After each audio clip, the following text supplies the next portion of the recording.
حضرت سید محمد سلیمان جزولی ایک بزرگ گزرے ہیں۔ وہ ایک مرتبہ کہیں تشریف لے گئے اور وہاں نماز کا وقت ہو گیا۔ آپ نے دیکھا کہ وہاں کنواں تو موجود ہے لیکن کوئی ڈول یا رسی وغیرہ موجود نہیں۔ فرماتے ہیں میں اسی فکر میں تھا کہ ساتھ والے مکان سے ایک بچی نے باہر جھانکا اور پوچھا آپ کیا تلاش کر رہے ہیں؟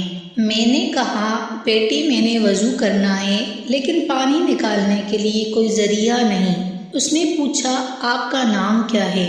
میں نے کہا مجھے محمد بن سلیمان جزولی کہتے ہیں۔ بچی بولی اچھا آپ وہ سلیمان ہیں جن کو سب جانتے ہیں اور آپ ہیں کہ کنویں سے پانی نہیں نکال سکتے۔ یہ کہہ کر اس بچی نے اپنا لحاظ دہن پانی میں ڈالا تو آنن فانن پانی تک آ گیا۔ میں نے اس بچی سے قسم دے کر پوچھا کہ تجھے یہ مرتبہ کیسے ملا؟ تو اس نے کہا یہ سب جو آپ نے دیکھا ہے درود پاک پڑھنے کی وجہ سے ہے۔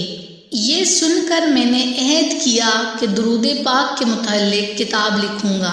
پھر حضرت محمد بن سلیمان نے درود پاک کے متعلق کتاب لکھی جو دلائل الخیرات کے نام سے مشہور ہے، اور اس کے بعد آپ نے درود پاک کو اپنا ورد بنا لیا۔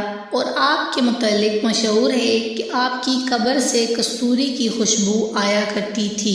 آپ کے وصال کے 77 سال بعد آپ کے جسد خاکی کو سوس سے مراکش منتقل کیا گیا تو آپ کا جسم ویسے ہی تر و تازہ پایا گیا، حتیٰ کہ آپ کا کفن بھی بوسیدہ نہیں ہوا تھا۔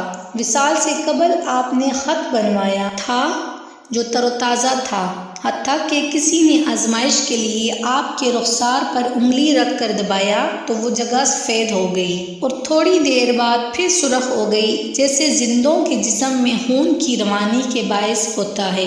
یہ سب درود پاک کی برکت ہے۔ فرینڈز، مزید اسلامک واقعات کے لیے برائے مہربانی ہمارے چینل کو سبسکرائب